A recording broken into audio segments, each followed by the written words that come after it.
Ya Allah. Terus bagaimana hubungan dengan anak saya yang sekolah di pesantren, Pak? Hadis-hadis yang mengandung kaidah fikih, ya, seperti misalnya innamal a'malu binniyat. Ini kan. Bismillahirrahmanirrahim. Assalamualaikum warahmatullahi wabarakatuh. Alhamdulillah. Wassalatu wassalamu ala rasulillah wa ala alihi wa sahbihi wa man walah. Pemirsa dan juga pendengar, kita senang sekali bisa kembali menjumpai Anda dalam program live interaktif konsultasi Islam yang diampuh oleh guru kita Ustadz Dr. Musyafa Adarini MA Hafizahullah Ta'ala, yang merupakan dosen dari kampus STDI Imam Syafi'i Jember. Dan di kesempatan kali ini kita sudah bersama beliau di studio Fatwa TV Jember. Kita sapa terlebih dahulu. Assalamualaikum Ustaz. Waalaikumsalam warahmatullahi wabarakatuh. Masya Allah. Gimana kabarnya Ustaz? Alhamdulillah. Sehat Ustaz ya? Alhamdulillah. Alhamdulillah. Kita juga berharap semoga pemirsa dan juga pendengar dimanapun Anda berada yang menyimak acara di kesempatan kali ini juga senantiasa diberikan kesehatan dan semata-mata untuk beribadah kepada Allah Subhanahu wa taala. Amin ya rabbal alamin. Ya, tentunya di kesempatan kali ini kita juga menyapa para pendengar yang merelay siaran kita melalui RTVC ya, atau Asosiasi Radio dan Televisi Islam Indonesia. Di antaranya selamat bergabung untuk MDFM Probolinggo, Binbas Yogyakarta, Radio Sahabat Tegal, Radio Hang FM Batam, Radio Amuba Pangkal Pinang, Radio Sagu FM Sumatera Barat, Radio Gema FM Bontang, Radio Al Hikmah Banyuwangi, Radio Tuah FM Riau, dan juga Radio Mas FM Seragen. Pemirsa dan juga pendengar, seperti biasa Anda juga bisa berinteraksi langsung bersama dengan Ustadz kami di sini melalui jalur telepon 0331 544 6087. Atau juga Anda bisa mengirimkan pertanyaan di redaksi kami melalui www.dewanfatwa.com. Tapi sebelum kita menjawab beberapa pertanyaan yang sudah masuk ke redaksi kami, kita akan persilahkan satu nasihat pembuka yang akan disampaikan langsung oleh Ustadz Dr. Musyafa Adarini MA Hafizahullah Ta'ala. Tafadhal Ustadz. Bismillahirrahmanirrahim. Alhamdulillahirabbil alamin. Wassalatu wassalamu ala asyrafil anbiya'i wa sayyidil mursalin nabiyyina Muhammadin wa ala alihi wa sahbihi wa man tabi'ahum bi ihsanin ila yaumiddin.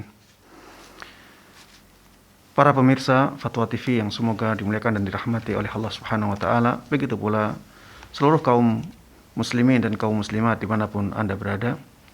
Bayangkan apabila ada orang yang diberikan mobil yang paling mewah. Orang ini dikasih mobil yang paling mewah. Kemudian orang tersebut membiarkan mobil itu berada di tempat yang panas, tidak beratap. Kalau panas kepanasan, kalau hujan kehujanan. Dia tidak memanfaatkannya sama sekali. Ada debunya, dia biarkan. Tidak dia pelihara, tidak dia perhatikan, tidak dia manfaatkan. Apa yang kita katakan untuk orang yang seperti ini? Mobil paling mewah di dunia dikasihkan kepada dia, ternyata dia tidak mau memperhatikannya sama sekali, tidak mau merawatnya, tidak mau mempergunakannya. Kita akan mengatakan orang seperti ini adalah orang yang tidak normal.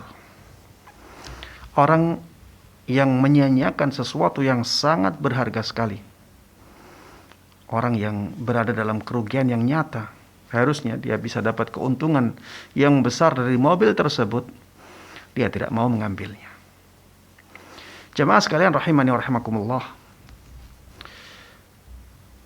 Lebih parah daripada ini adalah orang yang diberikan sesuatu yang lebih berharga dari mobil termewah itu, tapi dia menyia-nyiakannya. Dia jauh darinya, tidak memperhatikannya, dan tidak mengambil manfaat darinya kecuali hanya sedikit. Siapakah itu? di antaranya adalah orang yang diberikan Al-Quran kepadanya. Kita umat Muhammad sallallahu alaihi wasallam diberikan anugerah yang sangat istimewa oleh Allah Subhanahu wa taala berupa kitab suci Al-Quran. Apakah kita sudah dekat dengan Al-Quran? Apakah kita memperhatikan Al-Quran? Apakah kita merawat Al-Quran? Apakah kita mengambil manfaat dari Al-Quran? Jamaah sekalian rahimani wa rahimakumullah, sebenarnya tidak bisa dibandingkan antara Al-Quran dengan mobil paling mewah. Karena Al-Quran adalah firman Allah Subhanahu wa ta'ala yang sangat diistimewakan oleh Allah Subhanahu wa ta'ala. Al-Quran adalah sesuatu yang dipenuhi dengan keberkahan. Kitabun anzalnahu ilaika mubarakun. Al-Quran adalah kitab yang kami turunkan kepadamu wahai Muhammad. Dan kitab tersebut mubarak, dipenuhi dengan keberkahan. Apa yang dimaksud dengan dipenuhi dengan keberkahan? Kitab yang bisa mendatangkan banyak sekali kebaikan. Itulah hakikat Al-Quran. Al-Quran, satu hurufnya 10 kebaikan. Satu hurufnya 10 kebaikan. Al-Fatihah berapa huruf?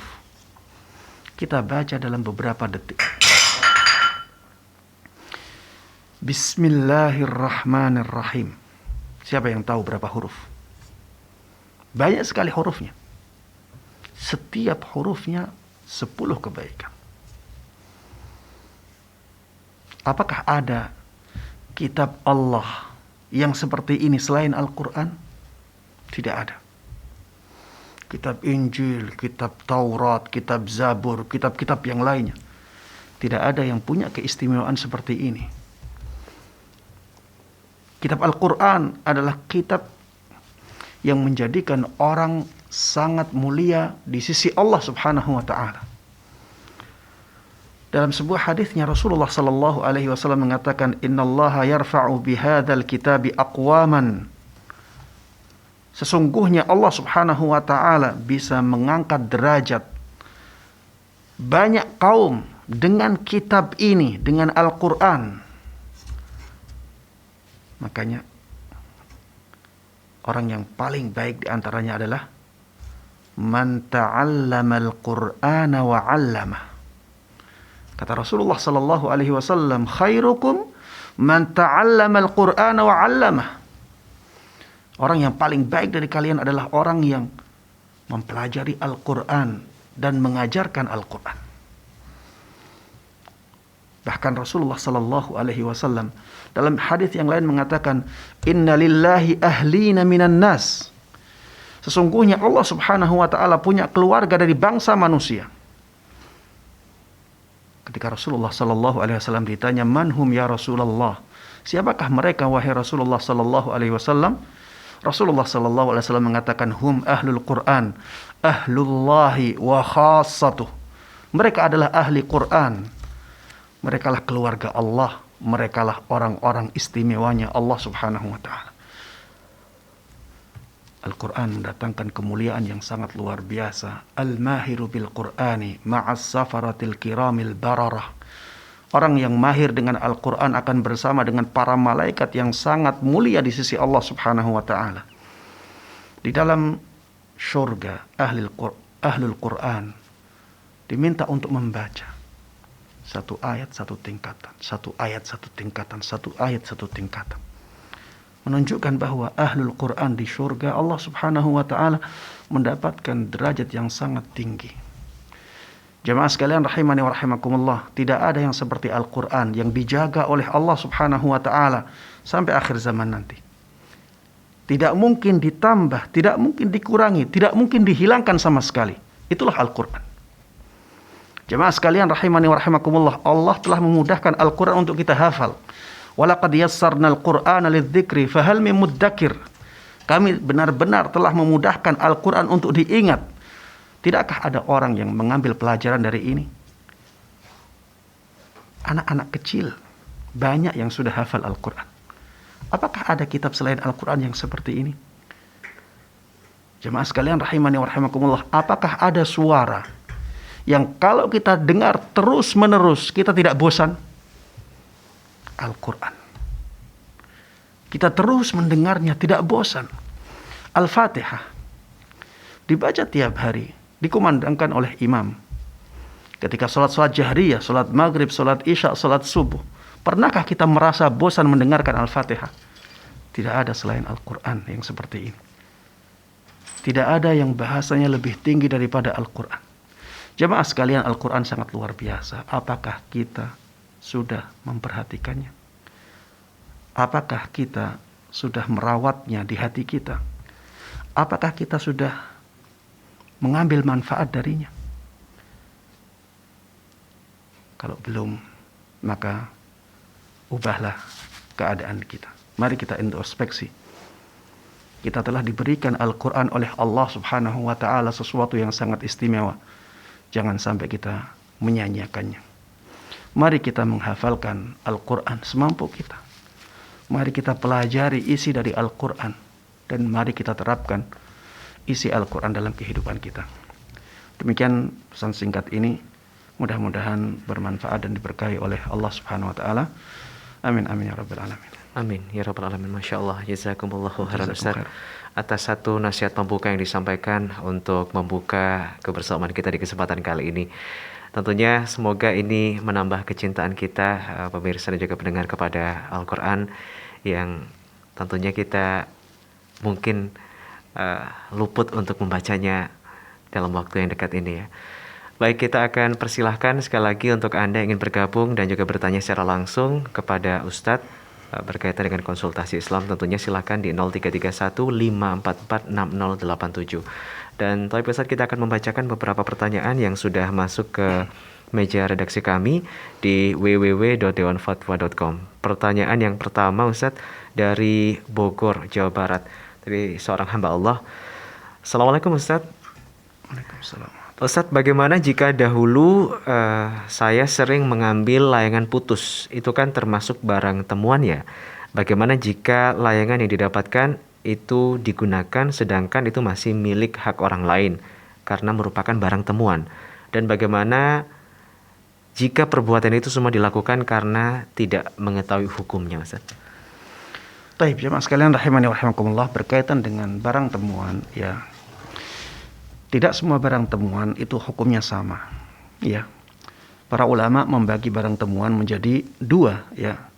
Ada barang temuan yang berharga, ada barang temuan yang dianggap tidak berharga oleh masyarakat.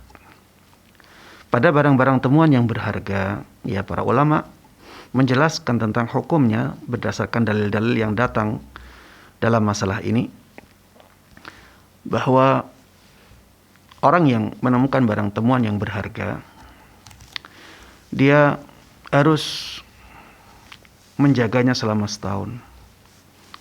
Selama itu juga dia harus mengumumkan kepada manusia, kepada orang-orang, bahwa dia menemukan barang temuan. Kemudian kalau misalnya nantinya orangnya datang dan dia menuntut barang temuan tersebut, maka dia harus menyerahkannya. Setelah setahun, ketika tidak ada orang yang mengakui barang temuan itu, baru dia boleh memakainya. Dia boleh memanfaatkannya, karena dia orang yang paling berhak dengan barang tersebut. Karena barang itu sudah ditinggalkan oleh orangnya, dan yang menemukan dia yang paling berhak dengan hal tersebut. Apalagi dia sudah menyimpan sampai setahun. Tapi walaupun sudah lebih dari setahun, kalau orangnya datang dan meminta barang itu, maka dia tetap harus menyerahkannya. Ini yang berkaitan dengan barang temuan yang berharga. Jenis yang kedua adalah barang temuan yang tidak berharga. Maksudnya harganya sangat murah dalam pandangan masyarakat umum. Untuk barang yang seperti ini, orang yang menemukan boleh memakainya tanpa harus mengumumkannya. Misalnya ada orang menemukan uang 1.000 rupiah, sesuatu yang sangat sepele. Orang kalau kehilangan 1.000 nggak dicari lagi, ya. Maka apabila dia kepengen ngambil, silahkan diambil, ya, silahkan diambil. Dia gunakan, silahkan dia gunakan. Karena itu sesuatu yang sangat sepele, barang temuan, ya, bukan uang 1.000 yang baru jatuh dari orangnya lagi masih mencari, dia ambil. Tidak demikian, ya. Ini sudah jauh dari orangnya nggak mencari lagi. Maka silakan diambil, silakan digunakan. Karena itu kadarnya sedikit. Tapi kalau misalnya orangnya ternyata mencari, maka kita harus serahkan. Walaupun sedikit. Karena itu masih punya dia, ya. Ketika dia masih mencarinya dan kita tahu bahwa yang hilang dari dia adalah yang kita dapatkan, maka kita harus menyerahkannya. Karena pemiliknya yang awal dialah yang paling berhak. Taib jamaah sekalian rahimani wa rahimakumullah, kita terapkan kaidah ini ke dalam kasus layang-layang yang putus. Maka kita bisa mengatakan bahwa layang-layang yang putus memang itu barang temuan. Kalau layang-layangnya mahal, maka tidak boleh begitu saja diambil, ya, karena di sana ada layang-layang yang mahal. Misalnya layang-layang yang besar, ya, harganya bisa sampai ratusan ribu, dan itu bukan sesuatu yang murah, bukan sesuatu yang remeh. Kalau hilang akan dicari oleh orangnya. Maka yang seperti ini berlaku kaidah hukum barang temuan, ya, yang mahal harganya. Sebagaimana saya sebutkan tadi, kalau dia dapatkan maka dia harus umumkan selama setahun. Sampai setahun ternyata tidak ada yang mengakuinya, baru dia boleh menggunakannya. Apabila setelah itu orangnya datang dan ingin mengambilnya, kita harus serahkan. Ya, kalau layangnya adalah layang-layang yang murah, harganya 1.000, harganya 2.000, ya, dan itu yang banyak terjadi, ya, maka boleh dipakai, ya. Tapi kalau orang yang ngejar dan ingin tetap mendapatkan layang-layang itu, kita harus serahkan, ya. Dan biasanya kalau misalnya layang-layang yang seperti itu putus, orangnya ya biasanya tidak ngejar. Dia bisa membeli layang-layang baru lagi, lebih bagus, ya, dan lebih enak dipakai, ya. Sehingga ya biasanya umumnya yang seperti itu tidak ada masalah sama sekali. Insyaallah. Wallahu ta'ala. Misalnya kita menemukan barang berharga ini di satu pusat perbelanjaan dan kita menyerahkan ke satpam atau security di bagian sana, apakah tindakan ini dibenarkan, Ustaz? Dibenarkan, tidak ada masalah. Jadi bisa kita ambil sendiri untuk kita jaga dan kita umumkan. Kalau kita tidak mau menanggung tanggung jawab ini, maka kita berikan tanggung jawab ini kepada orang yang punya kapasitas, ya, seperti satpam atau polisi, kantor polisi, ya. Ini atau bagian kehilangan di pasar itu. Ini kalau kita tidak mau menanggung tanggung jawab untuk menjaganya dan mengumumkannya selama setahun. Nah, Ustaz, insyaallah. Jadi diperbolehkan, Ustaz, ya, ya, memberikan itu kepada mereka yang memang berwenang. Karena memang terkadang ada bagian untuk informasi di pusat perbelanjaan. Baik, kita akan menuju ke pertanyaan berikutnya dan nampaknya sudah tersambung bersama kami di jalur telepon. Kita sapa terlebih dahulu. Assalamualaikum, Fatwa TV. Waalaikumsalam warahmatullahi wabarakatuh. Baik, dengan Bapak siapa dan di mana, Pak? Saya Irwan dari Surabaya. Bapak Irwan di Surabaya. Silakan Pak Irwan pertanyaannya. Herman. Pak Herman, mohon maaf Pak Herman. Silakan pertanyaannya Pak Herman. Ya, terima kasih. Assalamualaikum warahmatullahi wabarakatuh, Ustadz. Waalaikumsalam warahmatullahi wabarakatuh. Ya, silakan Pak Herman. Alhamdulillah. Ustadz mau tanya ini. Mohon maaf sekali lagi karena terputus ya. Silakan Pak Herman dicoba kembali di 033154460087. Kita masih membuka kesempatan bagi siapapun Anda yang bertanya kepada Ustadz secara langsung ya di program Live Interaktif Konsultasi Islam. Baik, kita coba sapa kembali. Assalamualaikum Fatwa TV. Ya, Assalamualaikum. Waalaikumsalam warahmatullahi. Dengan Bapak Herman? Ya, tadi putus. Iya, mohon maaf. Silakan Pak ya, disambung kembali pertanyaannya. Ji, matur nuwun. Jadi mohon tanya Pak Ustadz, pada saat sholat Jumat itu kan ada 2 khutbah. Nah, ini ada 2 hal yang saya ketahui bahwa pernah di antara 2 khutbah ini ada khotib ini diam tanpa ada apa-apa. Tapi di tempat lain ada di antara 2 khutbah ini terus ada bacaan-bacaan. Ya, yang saya tanyakan mana yang lebih afdol atau yang ada dalilnya itu sebenarnya yang mana, yang diam atau yang diisi jeda 2 khutbah ini Ustaz. Baik. Saya kira gitu aja, mohon dijelaskan Ustaz. Baik. Terima kasih. Terima kasih Bapak Baik. Herman. Waalaikumsalam warahmatullahi wabarakatuh di Surabaya. Silakan Ustaz, ada masjid yang mengadakan sholat Jumat. Ada di antara 2 khutbah itu ada semacam bacaan-bacaan Ustaz.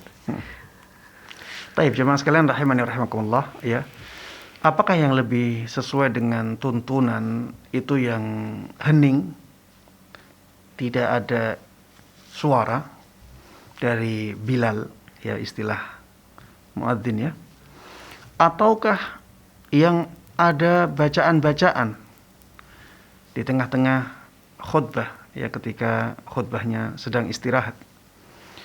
Yang lebih sesuai dengan sunnah adalah yang hening, ya, yang tidak ada suara-suara dari muadzin atau Bilal. Biasanya yang dibaca ya bacaan sholawat, ya, biasanya yang dibaca bacaan sholawat. Kenapa kita katakan yang hening lebih afdal, yang tidak ada bacaan-bacaannya lebih afdal, atau bahkan itulah yang sesuai dengan sunnah? Karena memang tidak ada dalil yang menunjukkan disyariatkannya bacaan di pertengahan khutbah itu. Dan jemaah sekalian rahimani wa rahimakumullah, para ulama menjelaskan bahwa waktu istirahatnya khatib ketika itu adalah waktu yang mustajab. Ya, di antara waktu yang kemungkinan besar mustajab di hari Jum'ah adalah ketika khatib istirahat dari khutbahnya, ya, yaitu di antara 2 khutbah. Sehingga yang disyariatkan ketika itu adalah apa? Banyak berdoa kepada Allah Subhanahu wa taala.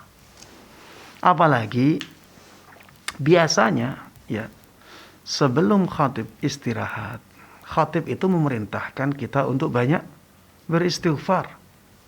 Ya. Kalau kita paham bahasa Arab ya, biasanya yang dibaca oleh khatib sebelum dia istirahat itu adalah perintah untuk istighfar.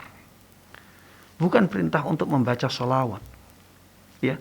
Makanya ketika khatib diam seperti itu, banyak beristighfar kepada Allah Subhanahu wa taala. Mudah-mudahan dengan istighfar kita dosa-dosa kita diampuni oleh Allah Subhanahu wa taala. Atau kalau kita ingin menggunakannya untuk doa-doa yang lain sesuai dengan kebutuhan hajat kita, maka silahkan. Itu termasuk di antara waktu yang sangat besar kemungkinan mustajabnya di hari Jumat. Ya. Kalau ada bacaan-bacaan, maka jamaah malah sulit untuk khusyuk dalam doanya. Ya. Makanya jamaah sekalian rahimani wa rahimakumullah, biasanya di tempat-tempat yang seperti itu jamaah malah tidak berdoa. Jamaah malah mendengarkan apa yang dibaca.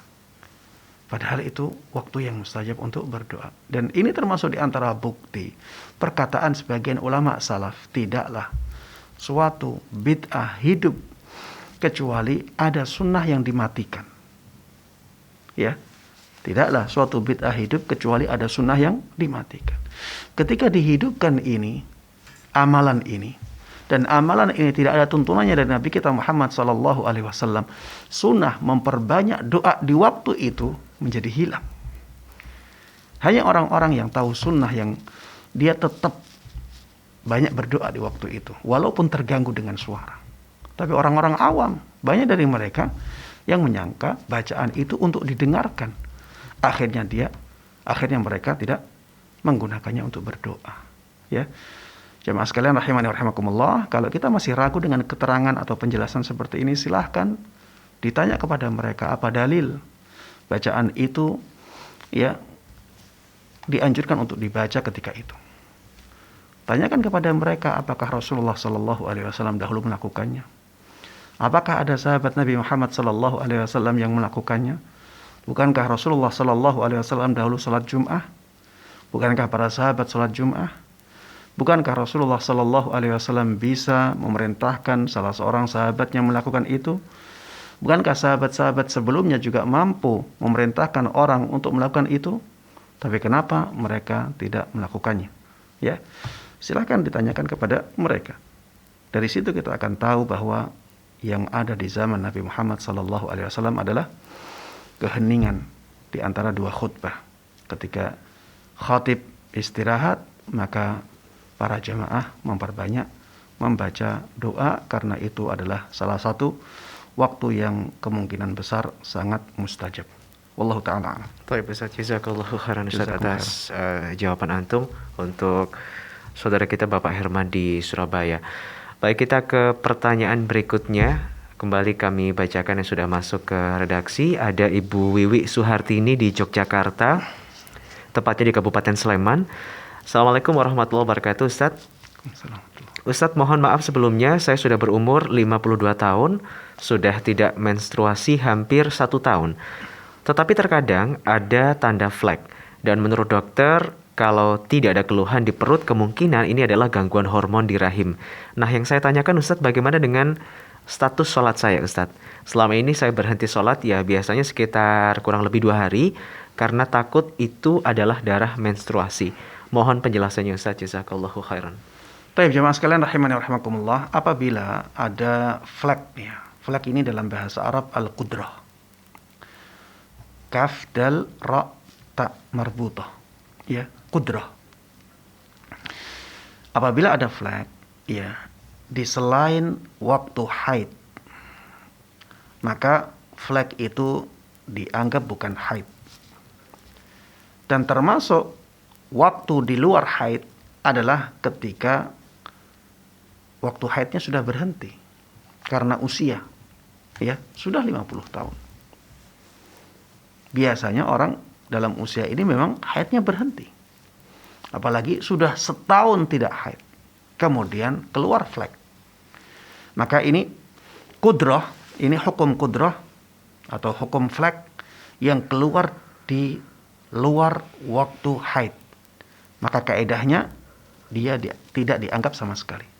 Kunna la na'uddul qudrata wa was-sufrata ba'da tuhri syai'a. Ya. Dahulu kami tidak menganggap flek dan cairan kuning setelah suci itu sebagai darah haid. Ya, tidak mengganggu sama sekali. Sehingga ya, ibu yang bertanya harusnya hari-hari itu tetap sholat. Ya, hari-hari itu harusnya tetap sholat. Kecuali kalau yang keluar darah haid. Ya, bedakan antara darah dengan flek. Kalau yang keluar hanya flek, maka jelas hukumnya itu bukan darah haid. Tapi kalau yang keluar darah, dilihat darahnya. Kalau sifat-sifat haid ada di darah itu, maka dianggap sebagai darah haid. Walaupun usianya sudah 50 tahun. Walaupun sudah pernah berhenti selama setahun. Karena di sini sifat-sifat darah lebih kuat daripada kebiasaan. Ya. Tapi kalau sifat darahnya tidak sama dengan atau tidak serupa dengan darah haid, maka itu bukan darah haid. Tapi kalau hanya berupa flek saja, maka bukan haid sama sekali. Bagaimana dengan sholat yang saya tinggalkan Ustadz? Bisa diqadha. Karena itu meninggalkan sholat karena adanya udzur, yaitu kejahilan. Ya, wallahu ta'ala. Baik Ustadz, Insya Allah jazakallahu khairan Ustadz atas jawabannya untuk Ibu Wiwi Suhartini di kawasan daerah istimewa Yogyakarta. Tapi kita ke penanya berikutnya yang sudah masuk ke redaksi dari Sinta di Kabupaten Bogor, Jawa Barat. Ustadz, saya sedang dalam kebingungan untuk mengambil suatu keputusan, mohon bimbingannya. Saya seorang istri dan saya sudah bernikop Ustadz. Pekerjaan saya saat ini sehari-hari adalah menjadi ibu rumah tangga dan berjualan secara online dengan pemasukan yang tidak stabil. Saya juga mendapatkan tawaran untuk bekerja menjadi seorang pegawai honorer di salah satu rumah sakit negeri yang mengharuskan saya melepas nikop Ustadz. Sedangkan suami saya hanya seorang pegawai swasta dan membutuhkan bantuan saya dalam segi finansial. Mohon pencerahannya Ustadz. Jazakallahu khairan. Tapi jemaah sekalian rahimani wa rahimakumullah, ya ini banyak dialami oleh masyarakat sehingga jawaban tentang ini sangat penting ya.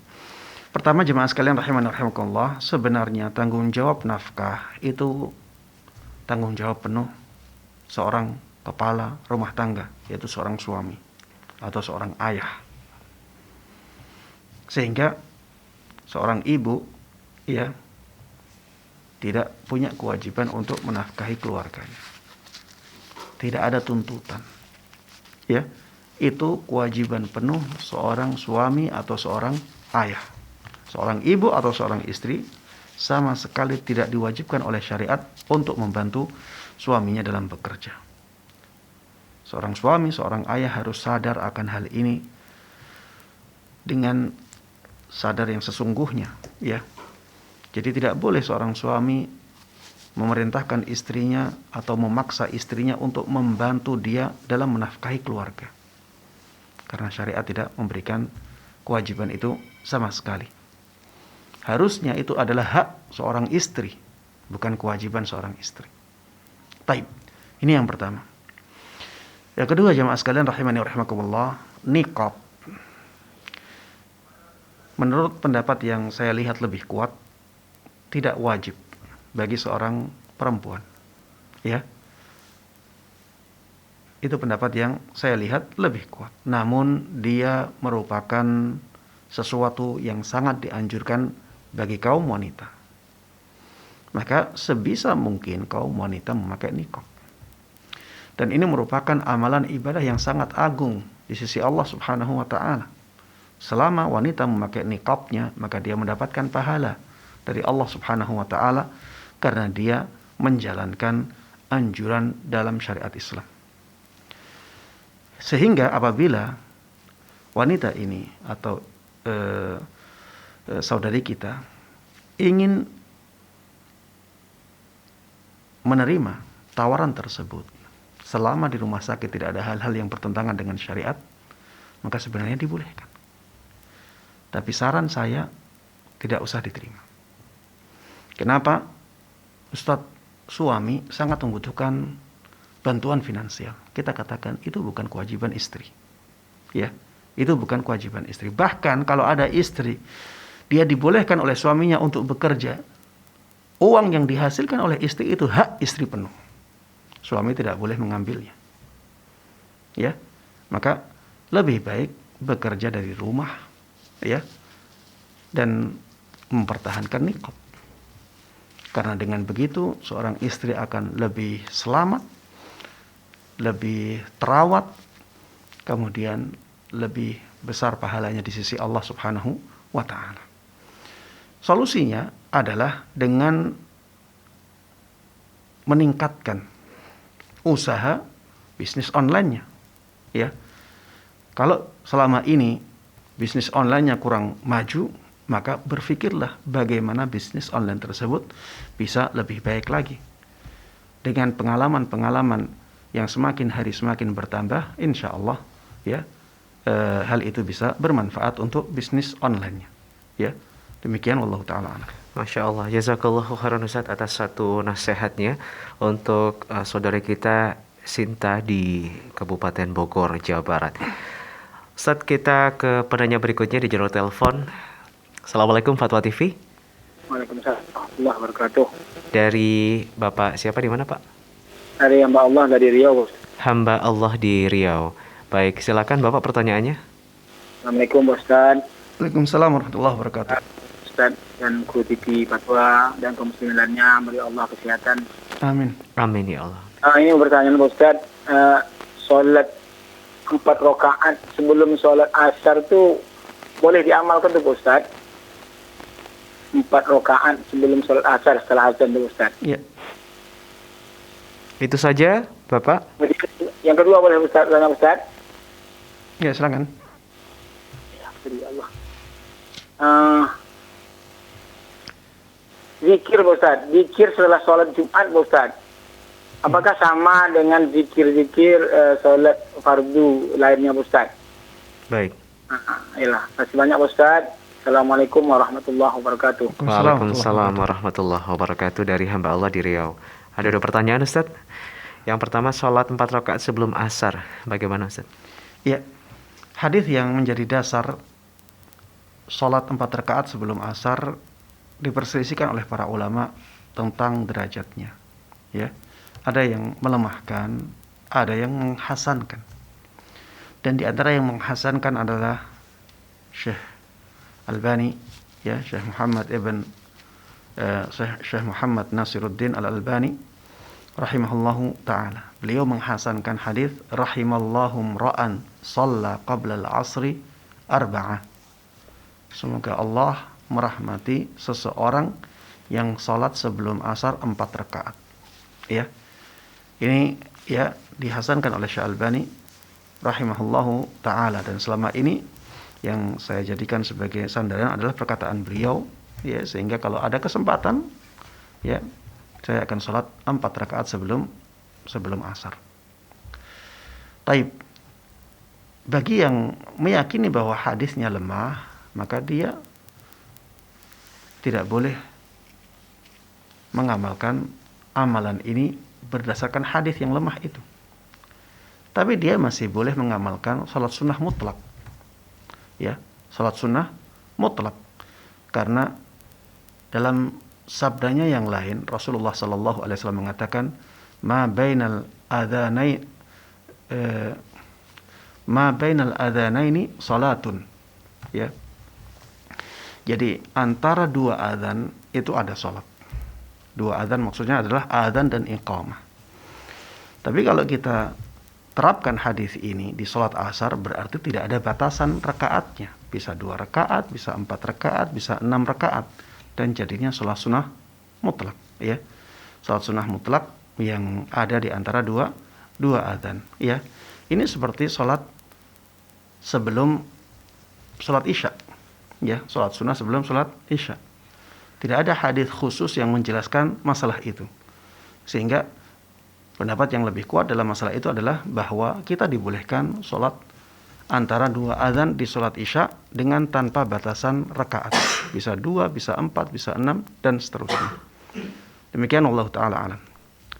Pertanyaan yang kedua. Pertanyaan yang kedua Ustaz, ini berkaitan dengan zikir setelah sholat Jumat. Apakah sama dengan sholat-sholat wajib lainnya Ustaz? Jawabannya sama ya. Tidak ada perbedaan dalam masalah zikir antara sholat Jumat dengan sholat zuhur, ya. Sehingga yang dipraktekkan oleh sebagian kaum muslimin, ya, dengan membaca zikir-zikir khusus setelah sholat Jumat, ini tidak ada dalil yang sahih yang menjelaskan masalah itu, sehingga harusnya ditinggalkan, ya. Harusnya disamakan antara zikir setelah sholat Jumat dengan zikir setelah salat wajib yang lainnya. Wallahu ta'ala a'lam. Baik Ustaz, jazakallahu khairan atas satu nasihat dan juga jawabannya untuk hamba Allah di Riau. Dan kita akan bacakan kembali pertanyaan yang sudah masuk di meja redaksi kami. Ada saudara Mintarso di Kabupaten Bogor, Jawa Barat. Ustaz izin bertanya, bagaimana hukum memelihara musang Ustaz? Taib, memelihara musang, ya. Ini masuk dalam masalah yang diistilahkan oleh para ulama masalah adah, bukan masalah ibadah, ya. Ini masalah non ibadah. Masalah non ibadah pada asalnya dibolehkan sampai ada dalil yang menjelaskan tentang keharamannya. Dan saya tidak menemukan ada dalil yang mengharamkan memelihara musang. Dan pada asalnya semua hewan itu suci. Ya.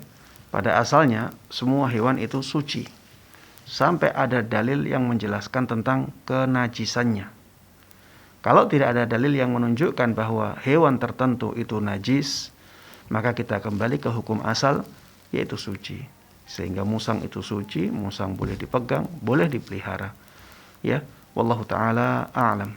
Nah, Ustaz, jazakallahu khairan atas jawabannya untuk saudara kita di Bogor.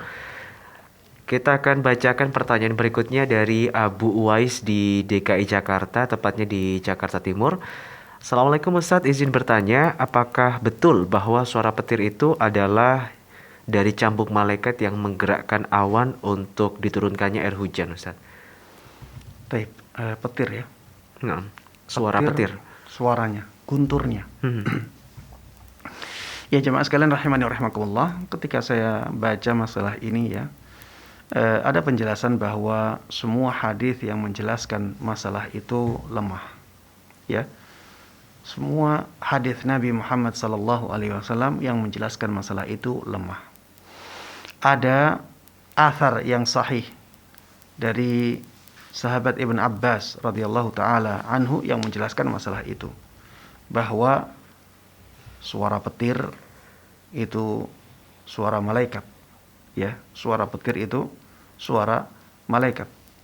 Kemudian kilatan ya, atau kita apa itu kilatan petir itu? Namanya kilatan petir ya. Nah. Ya, kilatan petir katanya ya di dalam asar tersebut adalah cambuknya malaikat yang menggiring awan kemana saja diperintahkan oleh Allah Subhanahu wa taala.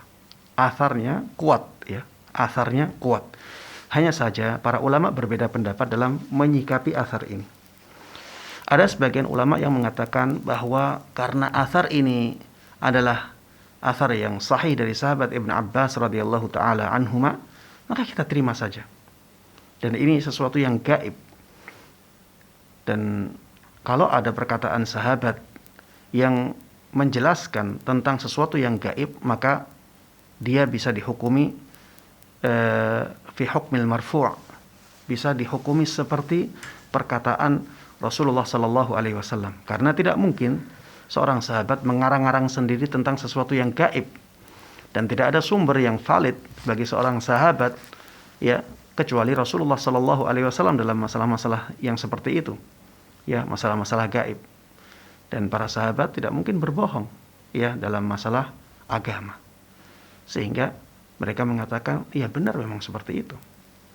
Ya, adapun penjelasan tentang petir dan awan, kemudian guntur yang sesuai dengan pelajaran di IPA ya. Geografi saja. Geografi. Ya, intinya penjelasan ilmiah tentang itu, maka dikatakan tidak ada pertentangan antara keduanya. Ya, bisa disinkronkan. Sebagian ulama yang lain mengatakan bahwa walaupun asar tersebut adalah asar yang sanadnya kuat sampai sahabat Ibn Abbas radhiyallahu taala anhu, tapi kemungkinan besar ngambilnya dari Israiliyat, ya, ngambilnya dari Ka'ab al-Ahbar, ya, dan kemungkinan besar ini Israiliyat, sehingga ulama yang demikian akan mengatakan tidak boleh dijadikan sebagai dalil, ya, kebenarannya wallahu taala alam, ya, karena Israiliyat la yusaddaq wa la yukadzdzab, tidak dipercaya juga tidak didustakan, sehingga ya mereka akan mengatakan wallahu taala alam. Ya, inilah dua sikap yang diambil oleh para ulama dalam masalah ini, ya. Wallahu taala alam. Yang lebih baik dalam masalah ini adalah menerima athar yang disebutkan dalam masalah ini. Adapun hubungannya dengan ilmu pengetahuan, kita katakan tidak ada pertentangan antara keduanya. Proses itu ada, Dan proses itu juga termasuk dari perbuatan malaikat, ya, sehingga tidak ada pertentangan antara proses-proses ilmiah yang disebutkan dalam buku-buku pelajaran dengan asar tersebut. Allahu taala a'lam. Baik Ustaz, Masya Allah, jazakallahu khairan atas satu jawaban untuk saudari kita di kawasan DKI Jakarta. Kita masih undang Anda ingin bergabung secara langsung bersama Ustaz, masih ada waktu. Pendengar dan juga pemirsa Fatwa TV, silakan di 0331 544 6087. Tapi kita tersambung. Assalamualaikum Fatwa TV. Waalaikumsalam warahmatullahi wabarakatuh. Baik, dari Bapak siapa, di mana Pak? Hamba Allah dari Bogor, Pak Ustaz. Hamba Allah di Bogor. Baik, silakan Bapak pertanyaannya. Waalaikumsalam warahmatullahi wabarakatuh, Pak Ustaz. Waalaikumsalam warahmatullahi wabarakatuh. Barakallahu fikum. Semoga Allah menjaga Pak Ustaz, keluarga dan kru semuanya, Pak Ustaz. Amin. Wa iyyakum. Pak Ustaz mau nanya, ini berkaitan tentang hadis yang menghatamkan Al-Quran dari sebulan sampai turun berapa, 1 minggu apa berapa gitu, Pak Ustaz. Yang anak tanyakan, kalau anak menghafal Al-Quran, nanti anak kalau dibilang menghatamkan, anak bisa dibilang menghatamkannya cuma pas momen Ramadan aja, Pak Ustaz. Jadi di hari-hari biasa, anak cuma ngulang-ulang nambah hafalan. Nah ini gimana, apa arahannya, apa yang anak lakukan ini salah apa gimana? Itu yang pertama. Yang kedua, mohon maaf Bapak, hadis tentang menghafal Al-Quran seperti itu yang membaca Al-Quran, menghatamkan. Yang Bapak tanyakan hadis, keutamaan hadis tentang menghatamkan Al-Quran, seperti itu. Bukan, Pak Ustaz, sebentar anak ulang pertanyaannya gini, Pak Ustaz. Pertanyaannya, kan ada dalil, ada hadis yang menyatakan menghatamkan Al-Quran dari sebulan boleh sampai 1 minggu, boleh kalau nggak salah nggak boleh kurang dari 3 hari atau beberapa gitu ya. Nah itu yang artinya kan kedudukannya maksudnya gimana, karena anak sendiri anak lakukan, anak kalau menghatam Al-Quran itu cuman di momen-momen pas bulan Ramadannya ulang-ulang anak hatam Al-Quran seperti kayak gitu. Kalau di hari-hari biasa sekarang anak nggak hatamkan Al-Quran, tapi anak ngulang-ulang hafalan Al-Quran, mungkin tambah-tambah hafalannya. Nah itu minta arahannya apa seperti itu dibolehkan apa tidak. Yang kedua, mohon tipsnya Pak Ustadz, mohon caranya yang paling afdol, paling bagus biar bisa banyak nambah hafalan Al-Quran, gimana caranya Pak Ustadz? Itu aja Pak Ustadz, syukron, jazakallah khair. Assalamualaikum warahmatullahi wabarakatuh. Waalaikumsalam warahmatullahi wabarakatuh. Iya Ustadz, jadi beliau menghatamkan yang rutin itu di momen bulan Ramadan. Sementara di bulan-bulan lainnya beliau tetap menghafalkan, cuma tidak seintens di bulan Ramadan, Ustaz. Apakah hal seperti ini juga diperbolehkan, Ustaz? Ya. Kalau ditanya diperbolehkan, yang seperti ini tidak ada masalah ya. Tidak ada dosa bagi orang yang misalnya ketika bulan Ramadan dia lebih giat membaca Al-Quran, di bulan-bulan yang lainnya tidak terlalu giat dalam membaca Al-Quran. Karena pada asalnya memang membaca Al-Quran bukanlah suatu kewajiban di selain sholat ya. Tapi itu sesuatu yang sangat dianjurkan sekali, dan orang yang menyia-nyiakan Al-Quran dengan jarang membacanya, jarang mempelajarinya, jarang mengamalkannya, ini menjadi orang yang sangat merugi sekali, sebagaimana saya jelaskan di pembukaan tadi.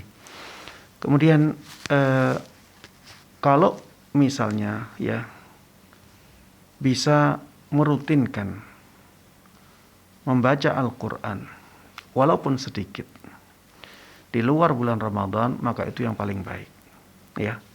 Misalnya kalau punya waktunya itu ba'da subuh ya, punya waktu setengah jam ba'da subuh, kemudian setelah itu bersiap-siap untuk bekerja misalnya, maka rutinkan membaca Al-Quran dalam setengah jam itu setiap hari.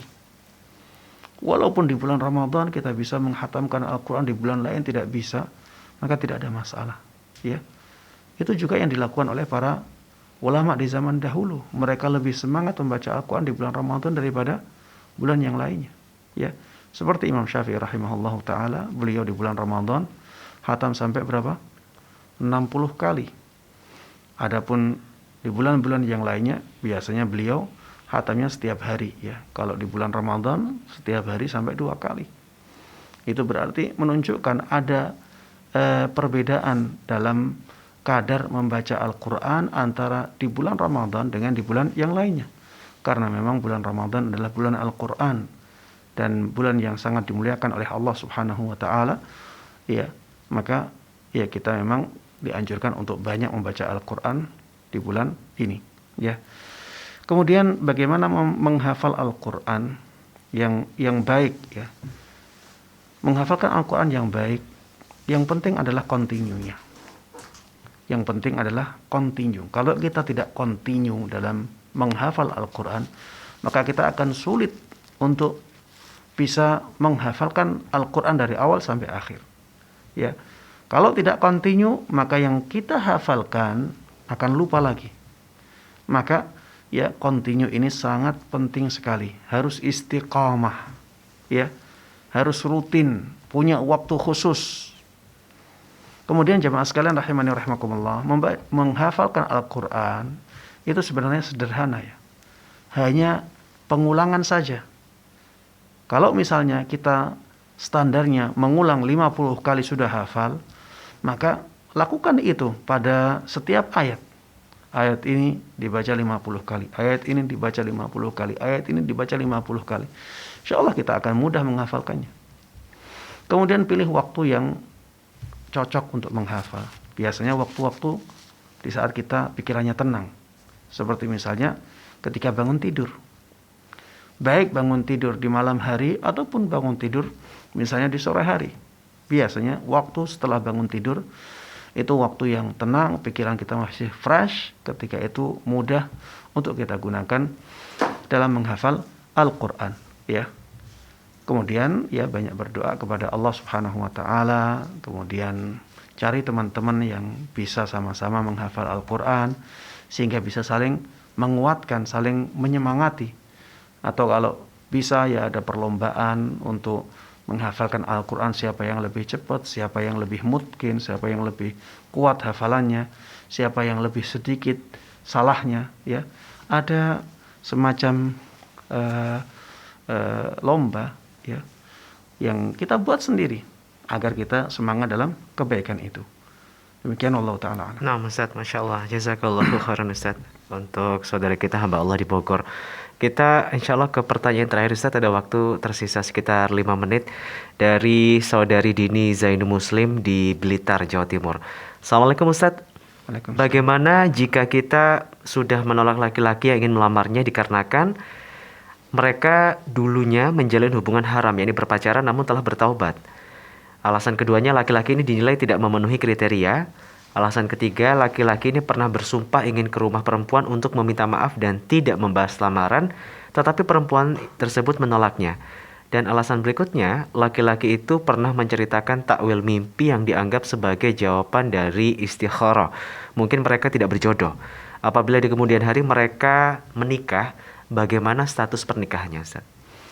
Taib. Iya, ini pertanyaan yang unik ya. Jadi kalau sudah jodoh memang tidak bisa lari darinya.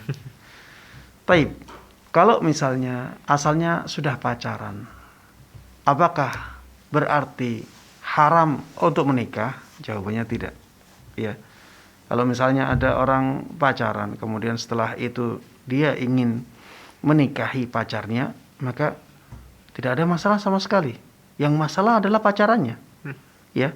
Dan pacaran ini sesuatu yang sangat membahayakan, termasuk dalam firman Allah Subhanahu wa taala, wala taqrabuz zina innahu kana fahisyah. Jangan sampai kalian mendekati perzinaan, sesungguhnya itu adalah perbuatan yang keji, perbuatan yang nista.